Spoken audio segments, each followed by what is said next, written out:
75 millones de dólares, 40 millones de dólares, 10 millones de dólares, 5 millones de dólares.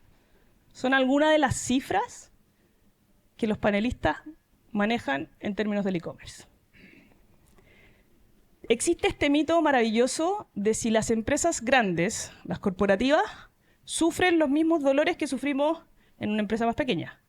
Si alguien que vende hoy día 15, 20 millones o 5 millones online pelea el mismo día a día que vende alguien que venda 40 millones de dólares online.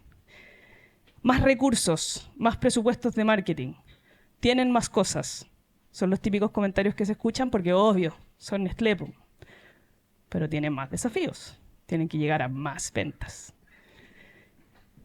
¿Qué son las cosas que hacen que un negocio escale? ¿Qué son los indicadores que tienen que mirar?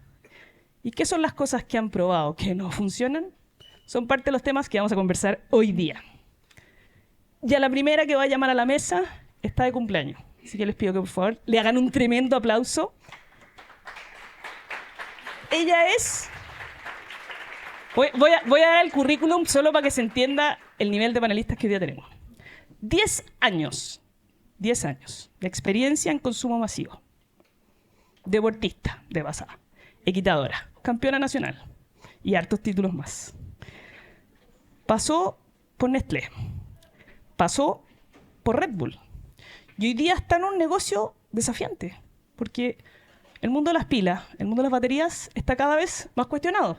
Pero tenemos que seguir vendiendo. Querida José, invito a la José del Río aquí a sumarse a nuestro panel. Nuestra primera panelista.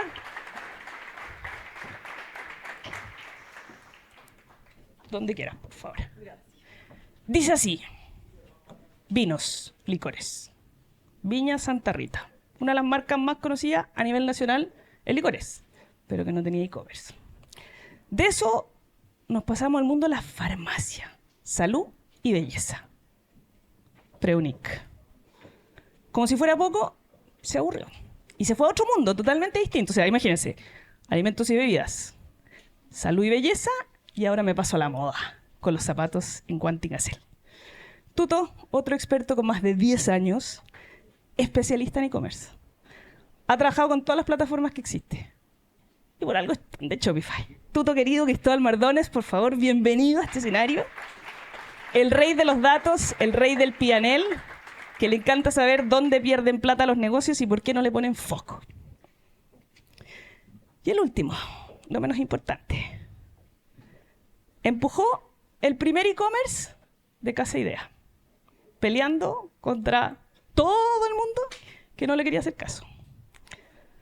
No fue suficiente, se cambia, hace un upgrade y se va a Kitchen Center. Ustedes saben que Kitchen Center es uno de los e-commerce en Shopify que más vende en Chile hoy día. Gracias a él. Escaló la plataforma. De hecho, empezó la evaluación de un sistema que es componible con Shopify que nadie tiene en Latinoamérica. Aprendió de programación. Armó un equipo de programadores y es full comercial. Y como si fuera poco, se cambió. No era suficiente el hogar y la decoración. Y se fue a trabajar en una marca multinacional, internacional, no sé cómo se dice, pero eso.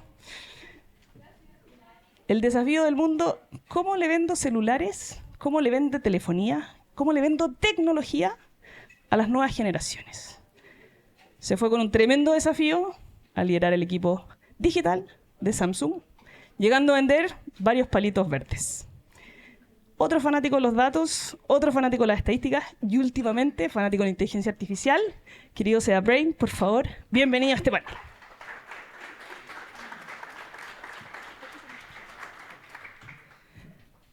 Parto con la primera pregunta. Feliz si se pueden presentar en corta y explicar qué les podría pedir a alguien después de este panel donde ustedes lo podrían aconsejar. Dejo la mesa. Hola a todos, buenas tardes. Primero que todo, darles las gracias a todos por participar de este panel. Muchas gracias, Kika, por la invitación. Feliz de poder aportar a este nuevo canal que se ha ido desarrollando por más de 10 años. Me siento una afortunada de ser de las pioneras en el desarrollo de este canal.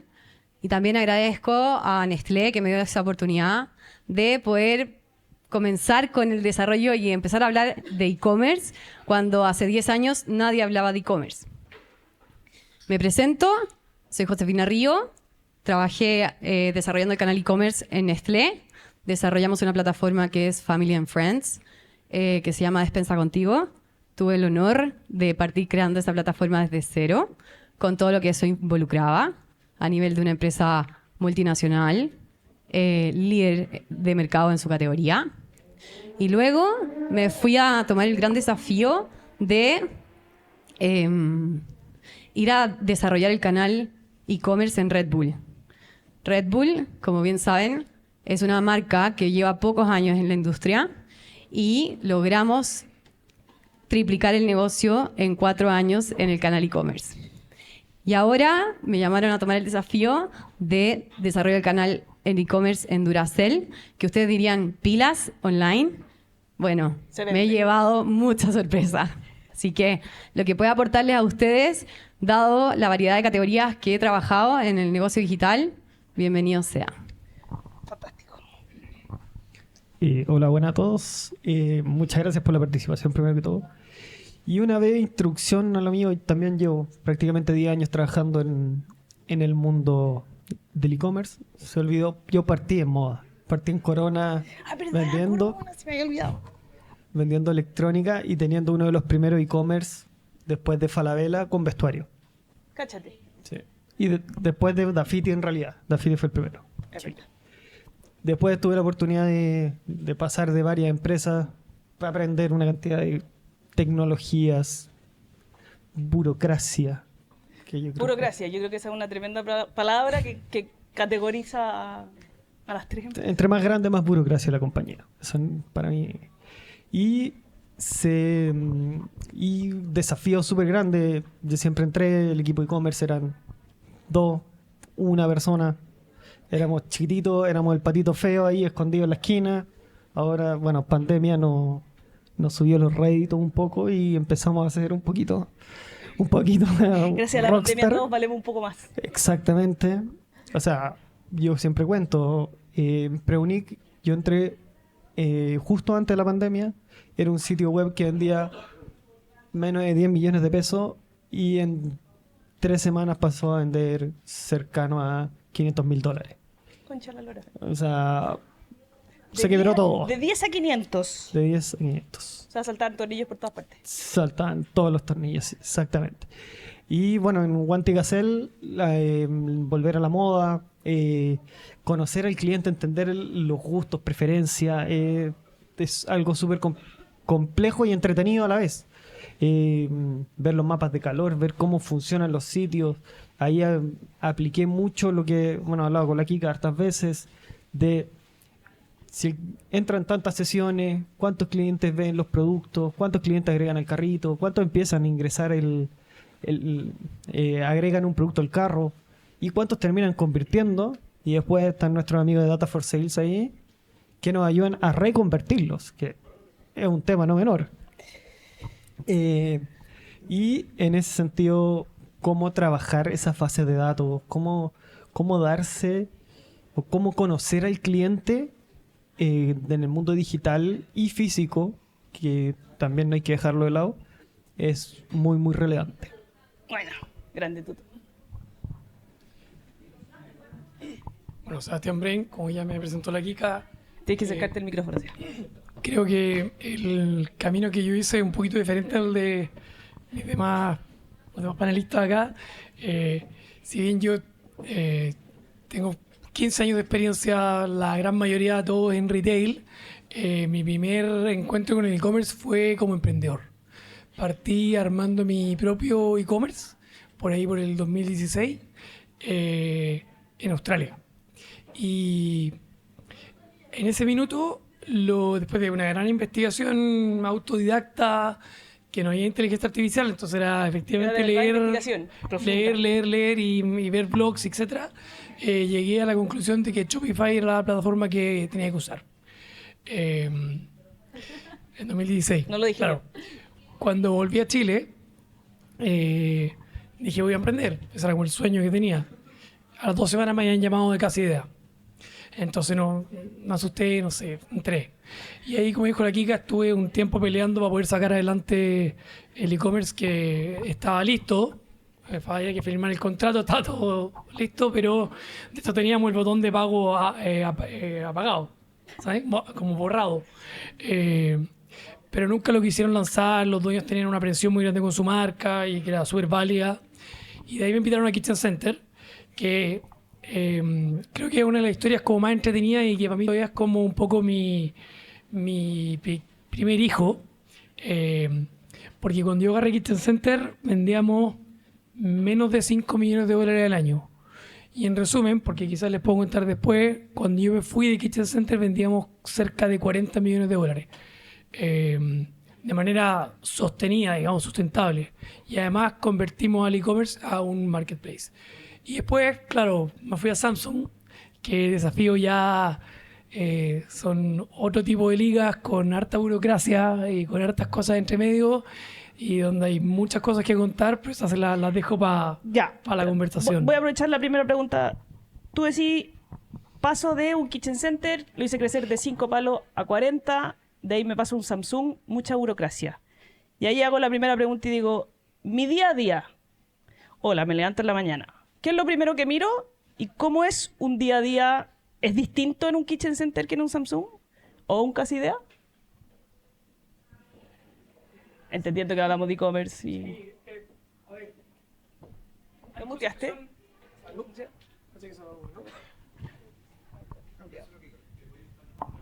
Toma este, ese. ¿Aló? Ahí sí. Hay cosas que son universales. Por lo menos yo lo primero que hacía era llegar a la oficina y mirar las ventas del día anterior y empezar a compararlas con cualquier métrica que se me pase por la cabeza en los primeros 30 minutos y tenía todo como una no lo tenía escrito, lo tenía en mi cabeza, así era como llegáis, cómo están las ventas, después, bueno, estuvieron más arriba, más abajo, y si estuvieron más abajo, ¿por qué? ¿Qué fue lo que se me cayó? ¿Fue el ticket? ¿Fueron las unidades? ¿Fue la conversión? ¿Fue el tráfico? Si el tráfico, ¿qué fue? ¿Qué parte del tráfico? Toda esa parte es bien universal, pero yo te diría que la diferencia está en el tiempo y en el uso de ese recurso, que en una multinacional es mucho más escaso. Porque lo que yo podía hacer tranquilamente en media hora o una hora en Kitchen Center en la mañana, no tenía ese tiempo para hacerlo en Samsung. Y de hecho tampoco, esto es algo que te respondí a uno de tus mitos. Samsung, todos en Excel. O sea, estamos hablando de una empresa que vende tecnología, ¿cachai?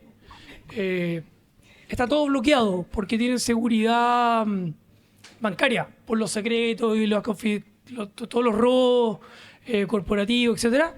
Entonces, está todo bloqueado. O sea, yo tuve ChatGPT bloqueado por 2 años. Lo que al final es, no sé, pues, como contraintuitivo, pero así funciona. Ellos crearon su propio ChatGPT y te incentivan a usarlo, pero no es lo mismo, etcétera. Y la información que te llegaba estaba en un Excel. Y en Kitchen Center yo abría mi plataforma de Shopify y tenía todos los datos que quería ver y más. Y en tiempo real. Entonces, ahí había un cambio. Era mucho más fácil para mí ver la información en la libertad y el tiempo que tenía de manejar ese tiempo, que en Samsung, donde me llegaba un reporte que venía de Corea, que no cuadraba con el que llegaba de Brasil, que es el regional, y que no cuadraba con los datos locales. ¿Cachai? Entonces, era como bastante más complejo hacer ese análisis en media hora que como lo hacía antes. Perfecto. Veis datos. Con facilidad, con menos facilidad, te das cuenta que hay una caída en las ventas. ¿Qué es lo próximo que hacís? Después de hacer un pequeño diagnóstico, o sea, como digo, me voy a poner el escenario Samsung, ¿Ya? parte tu día y tenías el día agendado entero. Entonces, no tienes cómo, a menos que haya una emergencia demasiado grande, como parar una reunión, ¿sabes? O sea, para que te hagáis una idea, hay algo que no funcionaba en Samsung que también eran los calendarios. Entonces, muchas veces yo tenía 2 o 3 reuniones citadas al mismo tiempo. Tenía que elegir a cuál ir o a cuál no ir. y no alcanzáis ni a dar excusas porque son demasiadas reuniones, ¿sabes? Y eso son reuniones locales, reuniones regionales o con Corea. Y Corea tiene otro horario. Entonces, si te agarran a las 8 de la noche en la oficina, te agarra el coreano que se acaba de conectar y te puede tener ahí hasta las 12 de la noche. ¿Sabes? ¿Sentí lo mismo, José? Mira, para ¿se escucha bien? Sí. Ya. Para complementarles un poco y llevándolo a quizás a conectarlo con ustedes, que me imagino que muchos han trabajado también en todo lo que tiene que ver en el canal offline y están queriendo aprender del canal online.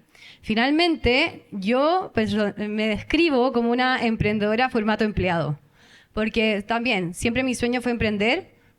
Nunca tuve la valentía para poder emprender. Y descubrí que el canal e-commerce es un lugar donde yo puedo emprender de la mano de una de una multinacional. ¿Por qué decís emprender? ¿Por qué? Porque es el único canal en donde todos tenemos que meter las manos en la masa. Tenemos que hacer de todo. Incluso no siendo un experto en logística, no siendo un experto en marketing, no siendo un experto en ventas, no siendo un experto en algún área en específico más que en lo que tiene que ver con e-commerce. Entonces, dicho lo anterior, me ha tocado aprender en el camino a desarrollar todas estas habilidades y todos esos conocimientos para poder cumplir en el fondo con el desafío que tiene consigo un e-commerce manager, ya sea en una corporativa o ya sea en un emprendedor. Y es por eso que en el fondo lo trato de conectar con ustedes, que probablemente muchos de acá están tratando de desarrollar su propio negocio. Finalmente, para mí, el secreto y lo que yo me preocupo todos los días, día a día, aparte de la venta y el tráfico... Venta y tráfico, ¿ya? Venta, tráfico, rentabilidad. Y conversión. Ver si funcionó o no funcionó la promoción o lo que yo estoy tratando de desarrollar. Y la logística. La logística para mí es la clave del éxito. Logística y data en este modelo son los negocios del futuro. Y para los que estén emprendiendo acá, data y logística. Me quedo con eso. Me tomo lo que estáis diciendo, tú decís ya. Tengo que emprender, tengo que aprender de logística, de marketing, de ventas, de campaña. Asumo yo que ese tengo que aprender cuando se sobre un minuto, porque aparte estáis respondiéndole a todas las otras áreas que te están preguntando, estáis respondiéndole al jefe que te está pidiendo que esté cumpliendo el canal, y en paralelo estáis resolviendo el problema del SAC del pedido que no llegó. ¿O es ilusión mía que algo así pasa? No, toda la razón. En mi tiempo libre, yo soy súper autodidacta, me encanta, y me gusta leer papers. Fue la forma que yo tuve la suerte de aprender, en el fondo, y a través de experiencias que le ocurren a otras marcas o otras empresas afuera, que la información está, es cosa de darse el tiempo de buscar, copy-paste o plug and play. Busco aprender a través de casos y de acontecimientos que a otros les pasa y lo llevo a mi práctica. ¿Cuál ha sido el mejor que he visto? Buena pregunta, muy buena pregunta. Porque me imagino, me pongo en contexto. Es distinto un Nestlé, consumo masivo, sí, marca súper conocida, a pilas. Sí, muy distinto. Aquí tengo 25 categorías para ofrecerte, aquí tengo 2. Sí. Por mentir, pero... Sí, uno de lo que yo podría llegar a destacar finalmente es, habiendo tenido experiencia en el offline también, cómo el offline se puede replicar en el online. Y los que han tenido experiencia en el offline acá tienen que, en el fondo, ponerse a pensar cómo esa experiencia o cómo esa dinámica o cómo esa negociación o cómo esa acción promocional, qué fue lo que les funcionó en el offline que podrían llevarlo al online. Ya, dame un ejemplo, José, concreto. ¿Dónde encuentran Red Bull en los supermercados generalmente? ¿O dónde encuentran las pilas en el supermercado generalmente? En el mundo offline.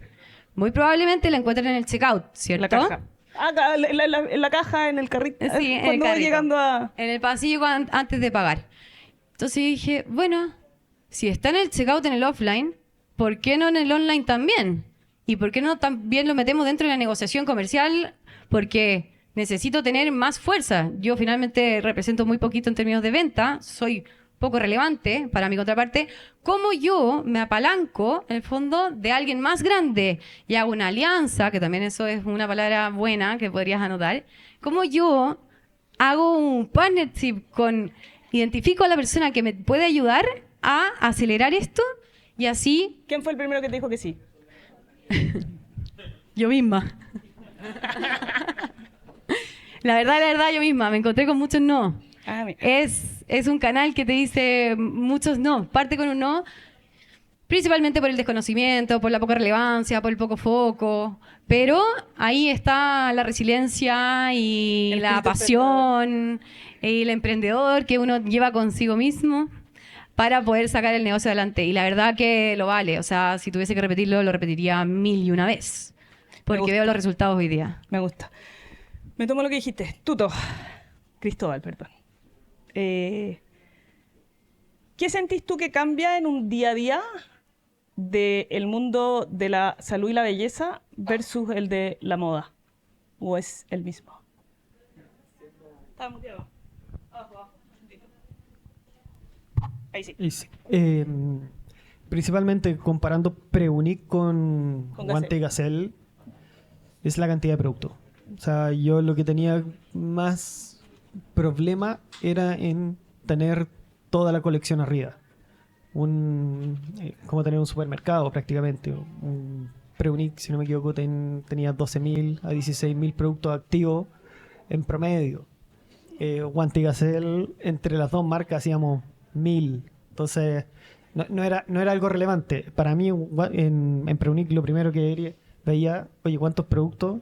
Aparte, cómo se quebraba todo constantemente, era el inventario. ¿Cómo está el inventario del centro de distribución? ¿Cómo está el inventario de la tienda online? ¿Cuadra más o menos? Sí. Y los otros los modifican a mano. ¿Cuadra no cuadra? ¿Sí a dedito? No, planilla. Ah, planilla. Pero Bendito Excel. sí, bendito Excel ayuda a tapar hartos parches. Y así uno empezaba a buscar, que era para mí el dolor número uno, no poder entregarle al cliente plena pandemia, el SAC reventado, llamadas, reventado correo. No sé si a alguno le pasó, pero yo debo decir que nunca he tenido un problema con un pedido online.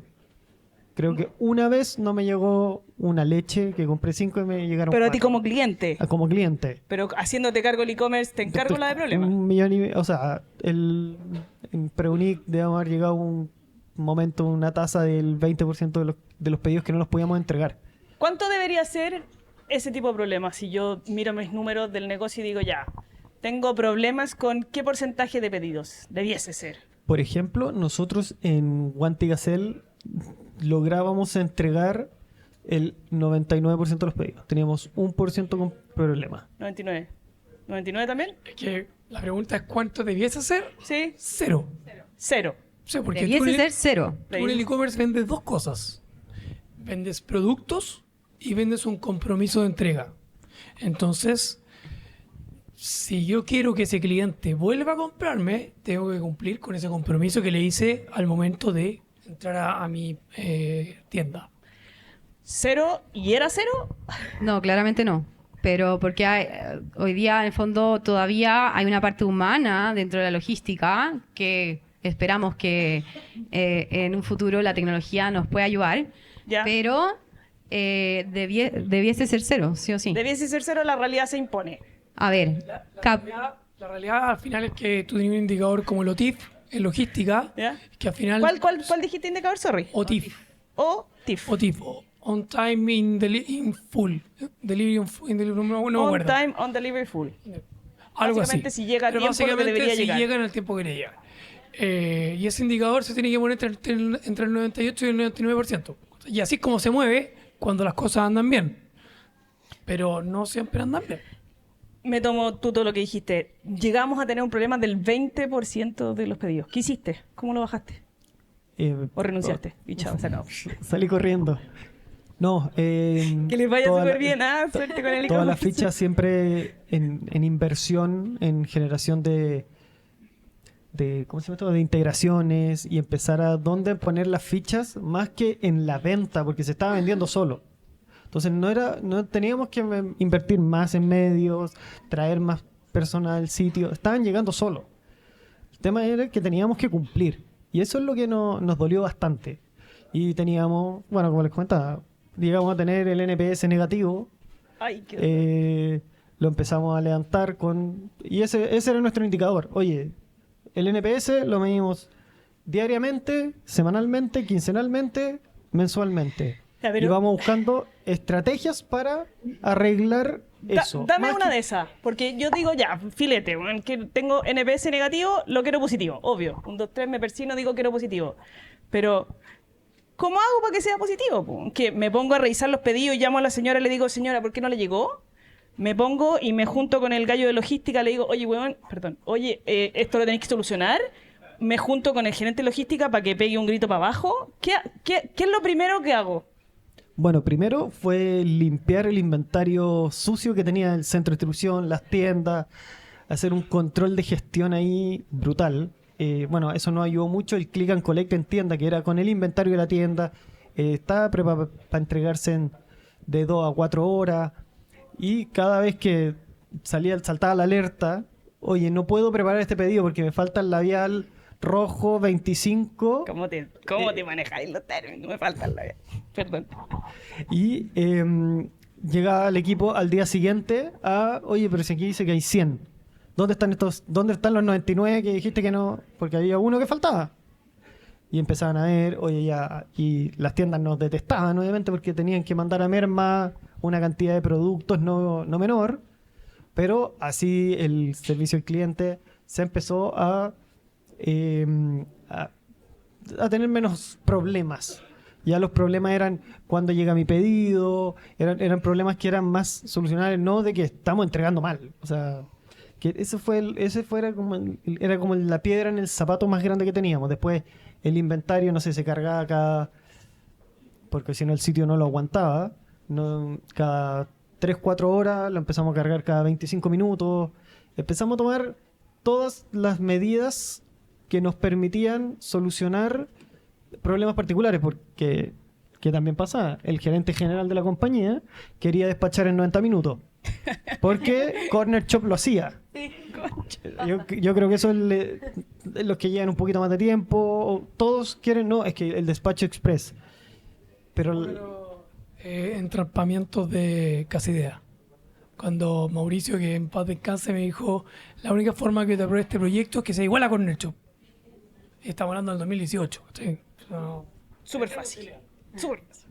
entonces el entregar a 90 minutos, 30 minutos o 2 horas era un desafío.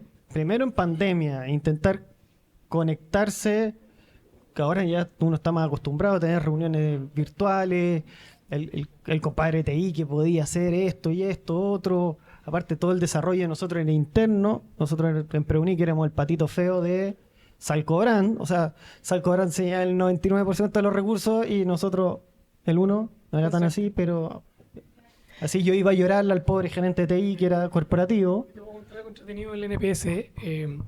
Para nosotros el NPS era un dolor muy grande porque era uno de los KPIs por los cuales medían a los presidentes. Entonces, NPS, ¿en cuál de todas tus en empresas? Samsung. Samsung, ¿ya? Entonces, ¿qué pasa? Que el dolor era demasiado grande porque si el NPS, y aparte que te pedían un número súper alto, partimos con un 60, 70 y ya terminamos con creo que era 85 el último número que te pedían. El punto es que si tú no llegabas a ese, y toda la semana salía un ranking global. Y de Chile. todos los países, claro, dependiendo de cómo estás. ¿Y qué pasa si salías y el ranking me decía, claro, global, regional? Nosotros estábamos abajo. Acércate al micrófono. Estábamos abajo en el ranking regional. ¿Qué significó eso en la práctica? En mi equipo yo tenía un gerente de plataforma y ese gerente de plataforma tenía un encargado de NPS. Que lo único que tenía que hacer era analizar cómo mejorar el NPS. Entonces, ¿qué significaba en la práctica? Y hay un concepto de los coreanos que es reportar. Entonces, como nosotros nos estaba yendo mal el NPS, nos castigaron y este personaje tenía que armar un reporte diario con prácticas diarias de qué es lo que iba a mejorar, que se lo entregaba a su jefe tenía que terminarlo, su jefe se me lo entregaba a mí, yo tenía que agregarle algo también Y yo tenía que entregárselo a mi jefe, que era el presidente, y el presidente tenía que reportarle al presidente de LATAM. Entonces era un dolor tan grande que para solucionarlo empezamos a hacer todo tipo de cosas creativas, algunas que no se pueden contar, pero Cuando decís tenía que reportar, es voy a llamar a todos los clientes que me calificaron mal. no. Reportar es armar un reporte que dice el resultado, cómo está contra tu target, por qué está mal y qué acciones, cuál es tu recovery plan, cuál es tu action plan de qué acciones vas a hacer para mejorar ese resultado, en cuánto tiempo y quién es el responsable. Ese es un framework. Entonces, eso se hace así y tú tienes que entregarlo de forma diaria. O sea, al final de forma diaria ya no tenía mucho sentido. Pero era grande, para nosotros era tan grande el costo que lo que hicimos fue, un día conversando con el equipo, dijimos, ¿quiénes son las personas que responden en NPS? Las que están enojadas, ¿cachai? Entonces yo dije, cambiemos el foco de esta cuestión. En vez de que solamente las personas que responden en NPS sean las que están enojadas, agarremos a todos los clientes que sabemos que hoy día le llegó su pedido a tiempo. Y a eso mandan la encuesta de forma proactiva. Y se la empezamos a mandar a todos. Pa. En 2 semanas lo dimos vuelta. Está buena. Ahí un poco para complementar, en mis inicios partí trabajando D2C en un ecosistema cerrado, como les comenté, con Family and Friends, donde también teníamos indicadores de NPS.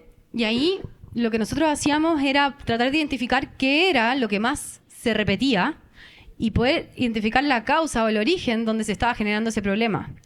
Entonces, una vez que lo teníamos identificado bajo el mismo reporte, que es una muy buena iniciativa eso, poder hacer un tracking de qué es lo que está pegándole al número finalmente, fuimos al origen y ahí, una vez que logramos identificar el problema, pudimos mejorarlo y claro, como es un ecosistema cerrado, el impacto es menor, pero me pongo mucho en el lugar de que todos los que tienen ecosistema abierto, hoy día podemos ver lo que está haciendo el mercado, que también podría ser una buena práctica, finalmente, prueba y error. ¿Qué hace un Uber Eats, por ejemplo, cuando llega un reclamo? ¿Qué hace un Mercado Libre? ¿Qué está comunicando Mercado Libre, por ejemplo, en televisión abierta?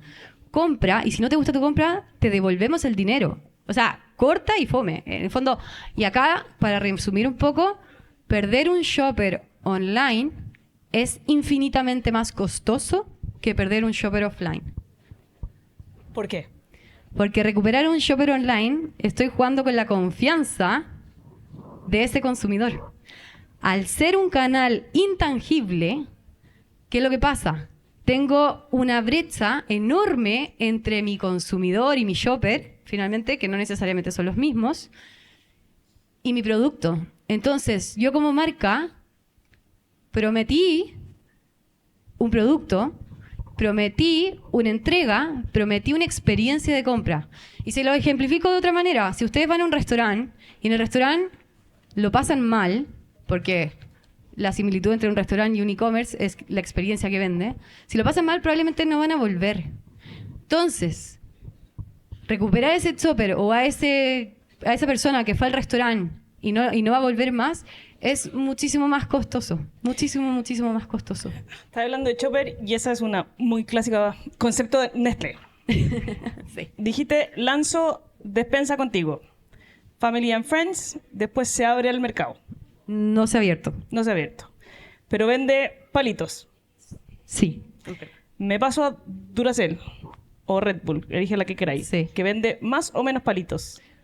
Como dejé vendiendo Nestlé en ese entonces, hoy día venden más palitos. Ya, vendo más palitos ahora. Sí. ¿Hay alguna diferencia entre lo que hacías en un Nestlé y lo que hacís hoy día? ¿Que se vende más palito o es solamente en la cantidad de ceros que hay al lado? Qué buena la pregunta. Para todos los que están acá, no sé si saben, pero Red Bull y Duracell no tienen D2C. ¿No hay canal directo? No hay canal directo. ¿Sabías? No tenía idea. No. A diferencia de Nestlé, que tiene este Family and Friends. Sí, tenemos mucho que conversar. Vamos a hacer Sí. negocio. Pero va a depender también de la naturaleza de la categoría, en fondo. Pasé de vender dos categorías de consumo a vender una categoría de alimentos, en el fondo, a vender una categoría non-food. Y la gran diferencia es tener la información correcta de nuestro shopper, entender el comportamiento de nuestro shopper para ver dónde yo voy a enfocar mis balas. ¿Por qué? Porque donde compra un shopper Red Bull puede ser muy distinto a donde compra un shopper Nestlé, a donde compra un shopper Pilas. Porque la naturaleza de la categoría y el shopper son distintos. Ya, pero ahí tengo una duda, porque tú decís Nestlé. Me imagino, tú decís Family and Friends. O sea, yo, Kika, me meto a Despensa Contigo, chocolate, galleta, helado, todo lo que quiera, casa, compro. Me meto o pienso en un Red Bull que decís es solo B2B o en el fondo no tengo canal directo, por lo tanto tengo que pensar en otros canales que Sí. van a vender mis productos. Sí. O sea, a los que yo les voy a vender, que ese va a vender. Sí, Primer desafío. Y después Sí. de eso, tengo que pensar cómo escalo mi propio canal. sí. Cuando Estás tú decís- anticipando mi estrategia. Pero Te voy a me llamar. parece fantástico. Entonces, Gracias. yo digo ya, perfecto. Tengo que ver cómo le vendo a los que venden mi producto. Tengo que ver cómo le vendo a los que, no solo al final, sino que al que me está comprando entre medio. Tú decís, tengo que entender muy bien el shopper.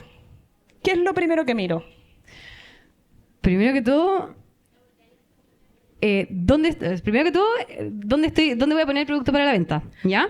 Dícese. Dícese Marketplace, Ya. dícese Bricks and Clicks, Ya. dícese Quick Commerce, dícese D2C, dícese B2B. Ya. Subcanales dentro del canal e-commerce.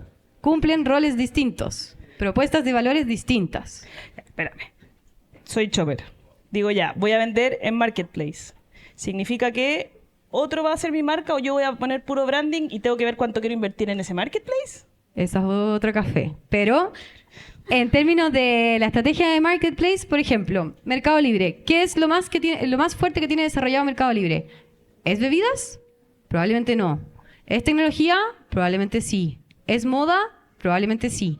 ¿Cómo yo logro, a través de mi marca, generar que Marketplace sea una categoría de destino para una energética, para una pila? Si yo te digo, Kika, tuvieses que comprar Red Bull en online, ¿dónde vas a ir a comprar? Toast, obvio. Muy bien. Obvio. Obvio. Y hay un con descuento. Perfecto. Pero no sé, pensaría en como en un lugar que venda licores o lo primero que Toast haría es una categoría de destino para bebidas. ¿Sí? Ya, Se han especializado en bebidas. Partieron, si no me equivoco, en bebidas. Sí. Sí. Luego, ¿cómo yo desarrollo esa categoría de destino en un Mercado Libre, por ejemplo? Ya, pero ahí tengo una duda, porque tú decís, yo cómo desarrollo, perdón, si alguien no está de acuerdo, levanta ahí. Yo desarrollo la categoría en Mercado Libre. ¿Qué significa? ¿Que le pongo plata para que más gente hable de la categoría? ¿Que hago mis campañas y le digo, hola, estoy en Mercado Libre? Primero, disponibilizo mi producto. Que Ya. ahí hay una pegada no menor. Ok. Defino qué mix. Defino cuál es el rol que tengo que salir a cumplir con este nuevo canal de venta. Porque este nuevo canal de venta va a jugar y competir con los otros canales de venta que ya existen. Canal tradicional, tiendas de conveniencia, canal supermercado.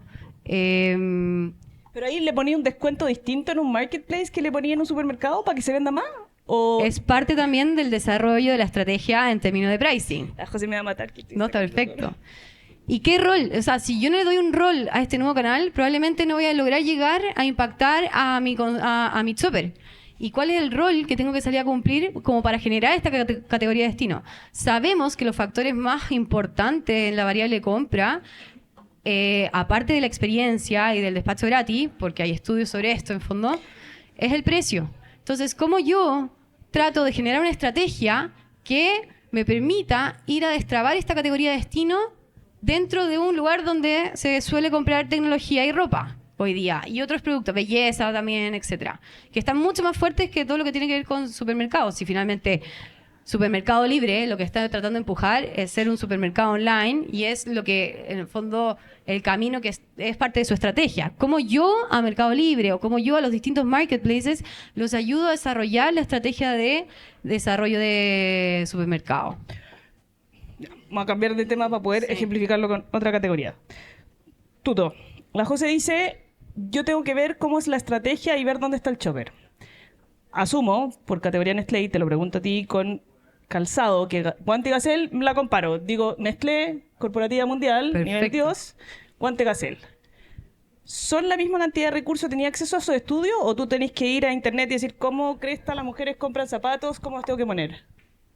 O sea, se hacían hartos estudios de marketing, cuántos zapatos compraban los hombres, cuántos compraban las mujeres ¿Cuánto en compran? promedio. En Escuché, promedio una pero- mujer 5, el hombre 3. ¿Al año? Sí. Entonces, claramente, obviamente, el mercado femenino está mucho más, hay muchas más marcas que en el masculino. ¿Y compran de a uno o compran de más de uno? El Pregunta. ticket promedio en tienda y en digital era más o menos el mismo y era uno y un poquito más. No es que se compran Solo un zapato. o sea, donde subió mucho el ticket promedio es que hizo algo Guanti Gazelle bien interesante, principalmente en regiones, juntó las dos tiendas. Hizo una eficiencia de tener 2 jefes de tienda, 2 subjefes de tienda, cuando y decí- unificó en una tienda, y ahí, no sé, se había hecho el cálculo que iba a ser un 1,8 zapatos por pedido, y terminó siendo 2,2. O sea, Cuando decís unificó la tienda en regiones, eso significa que yo voy a Talca y veo una tienda que dice Guante Gazelle y Exactamente. mezcla las marcas. Ya, ¿y eso lo llevaste al online? no lo quisimos unificar porque a nivel Santiago, que sigue siendo la plaza más grande en venta, no se estaba realizando. Era uno de los temas que teníamos que tocar en el caso de en un Costanera Center, en una Todas Las Condes, en un Parque Arauco. Si unificábamos las tiendas, ahí la marca ya no iba a ser Guante Gazelle, iba a ser G&G. Estábamos buscando cómo unificar eso. Para nosotros era súper transversal, como los dos sitios están semi conectados.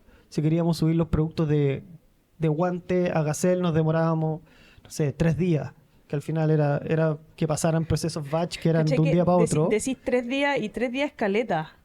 No deja de ser, pero es súper poco para el mundo retail. O sea, para el mundo... Sí, pero también hay que entender que estáis creando 500, 700 productos con sus tallas, no es menor. A diferencia, yo Gazelle como la vendo, Guante Gazelle como la vendo como una empresa de tecnología que vendía zapatos. O sea, para crear un producto en un marketplace yo apretaba un botón, o sea, subía una planilla, ni siquiera apretaba un botón. Subía una planilla, este producto lo tengo que subir en Falabella, Ripley, en París no porque me lo compró, Mercado Libre y bueno, que en paz descanse Dafiti. Y en mi sitio propio. Ya. Los procesos no eran lo más eficientes, pero en Pero es 2 que para allá días ya estaba creado el producto con inventario. Porque técnicamente suena súper bonito. Aprieta un botón, aprieta un botón y aprieta un botón. ¿Era efectivamente aprieta un botón o es aprieta un botón? No, Y aquí veo que- al principio cuando implementamos la tecnología, sí, era más Rudimentario. rudimentario y hacíamos los controles de calidad, dónde se cayó el pedido, dónde se cayó la creación del producto.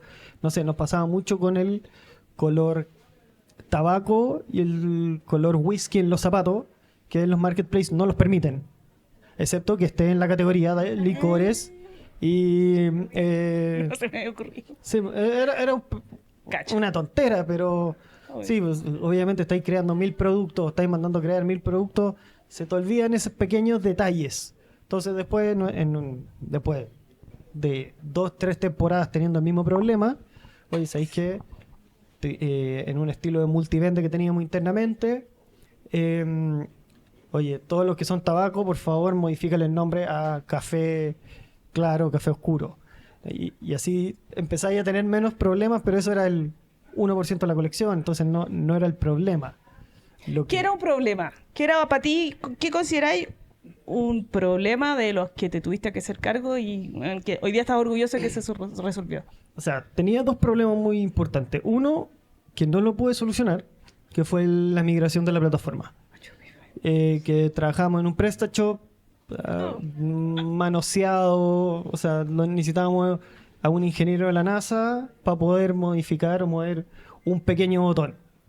Y de los proyectos entretenidos, que no era tan digital, pero sí fue digitalizar la tienda, fue en la tienda física tener la opción de poder vender zapatos que no estaban en la tienda de manera digital. Yo te la despacho a la casa, ven a buscarlo en 3 días y pasillo infinito, exactamente. ¿Y los vendedores estaban contentos contigo, los de la tienda?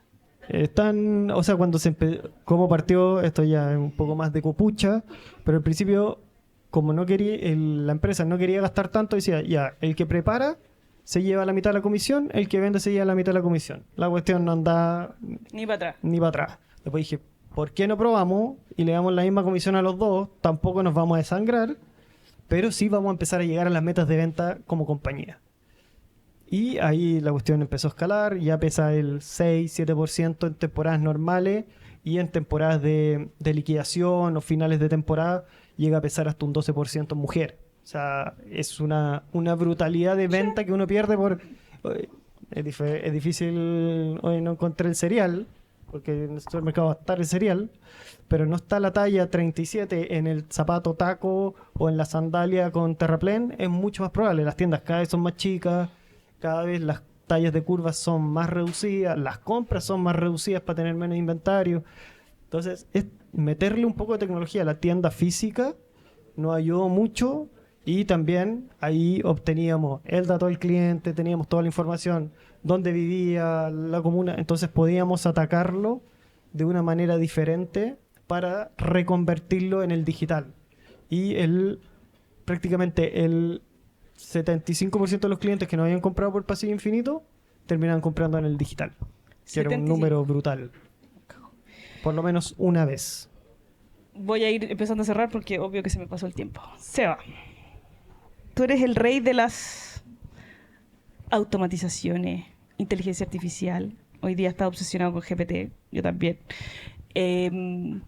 Pero me voy uno más atrás. Siempre hemos discutido que si el canal no es rentable, si no miramos los costos, no sacamos nada metiéndole como locos a las ventas si es que efectivamente no estoy eficientando. ¿Por qué pongo este contexto? Porque me imagino que estando en un kitchen center, tus recursos o la forma en que puedes mover recursos, al ser más local, es mucho más libre. Si me voy a un Samsung, a cuadrarse con los coreanos porque tenéis que seguir la regla. En esas dos realidades, ¿qué eran los números que más mirabais que te mueven la aguja acá versus los números que más miráis que te mueven la aguja en un Samsung? 3. ¿Qué podríais decir? Bueno, a ver, en contexto, en Samsung yo tenía un presupuesto de $5 millones y en Kitchen Center el último presupuesto era rondar los 2 millones. La diferencia era que para poder hacer uso del presupuesto de los 5 millones hay una serie de reglas brutales que al final se convertían en hacer que el trabajo sea lento, ¿cachai? O sea, hay un monto que yo podía aprobar, pero después de eso necesitaba la aprobación hacia arriba del CFO o del presidente, etcétera. Entonces ahí se complicaba y eso implicaba hacer presentar una especie de tesis, ¿cachai? Como ir donde el En esto me voy a gastar la presidente plata. y explicar. Entonces al final ya no tenéis tiempo con tu día a día. Querés sacar algo adelante que te soluciona algo que era complejo, ¿cachai? Aún así tengo el récord de haber movido $1 millón en 24 horas. ¿Cómo le dijiste? Fui a tocar todas las puertas, bien rápido, sin parar, hasta que me lo abrieron. Sí, un récord, por lo menos en Chile, no sé, no está medido, pero era la única persona que lo había logrado, porque el tiempo mínimo eran 30 días y hay una excepción por 14 días. O sea, perdón, pero al tener ese tipo de condiciones, ¿estáis obligado a ser súper planificado? Es que al final No podéis como que mover con impulso. O sea, Samsung es una empresa de planificación, ¿cachai? De hecho, esa es su gracia. ¿Y qué es lo que pasa? Que en el mundo de la planificación, si el modelo de Samsung vende el 90 y tanto % al retail. Entonces lo que vende es como calzado al final. Lo que me va a comprar Falabella es lo que yo traigo de fábrica. ¿Cachai? Ok. Está calzado programado. en Ya. un porcentaje muy alto. Pero en el D2C no funciona así. porque on demand, pues, ¿cachai? Y tú tienes que hacerte cargo de generar la demanda y capturar la demanda y con todo lo que eso conlleva un e-commerce. Entonces, obviamente, para mí, traer un producto que no se venda, porque nosotros tenemos un indicador, que era el aging, son 30 días. Si un producto pasa los 30 días, cae en aging. Eso implicaba que ya empezaba a correr el reloj y tenían que empezar a bajarle los precios. Porque si caía en el segundo indicador, que era bad aging, 60 días, le pegaba al presidente. Entonces, eso significaba básicamente regalar los productos. ¿Sabes? Y tampoco los podéis regalar. ¿Por qué? Porque se los estáis vendiendo al retail a un precio. Entonces no los podéis regalar. Entonces tenéis que inventar estrategias súper creativas para poder liquidar productos sin que nadie se dé cuenta que lo estás haciendo. ¿Sabes? ¿Cómo cuál? Ponte tú. Por ejemplo, una cosa que creamos con mi equipo, fue lo que se llamaba el Secret Store. Entonces, ¿qué es lo que era el Secret Store? Era una tienda que nosotros abríamos de manera random cuando a nosotros se nos ocurría, que básicamente fue una cosa que yo diseñé pensada para estos momentos. Cuando llegaban me decían, tenés que botar todo esto, porque lo otro que nosotros, por ser el canal más pequeño, también éramos como el basurero, ¿cachai? Como que, oye, hay que botar este stock, pásenselo a online, ¿cachai? Y no era tan fácil. Agarrábamos el stock y lo que hacíamos era a través de WhatsApp, que ahí lo dijo de Data for Sales, a través de WhatsApp ya teníamos unas bases gigantes y las segmentábamos, también teníamos muy buenos sistemas para segmentar y les compartíamos unos mensajes que ustedes me dirían, pero ese mensaje es para niños chicos, pero en verdad la gente hace clic, que era como, oye, felicitaciones, te ganaste el acceso único y exclusivo para la tienda de las 100 personas que pueden entrar a la tienda. ¿Sabes? Hoy día no lo aprieto, no sé si lo apretaré. No, eres Pero parte es una del tremenda- 1%, pero en general mucha gente lo abría y entraba al Secret Store, que ahí yo sí le vendía con un precio especial y yo ahí llegamos a vender, nosotros vendíamos del orden de los, no sé, 100 a 200 millones diarios. ¿Diario? Diario y de repente, ponte tú, dependiendo del día, habían días un poquito más, pero en un Secret Store de un par de horas logramos vender 150 millones, ¿cachai? De productos. Eran buenas estrategias. Pero como siempre, ¿sabes lo que pasa? Que te quieren matar la gallina en los huevos de oro. Porque yo esa estrategia la tenía pensada para hacerla una vez cada cierto tiempo, cuando se necesitara.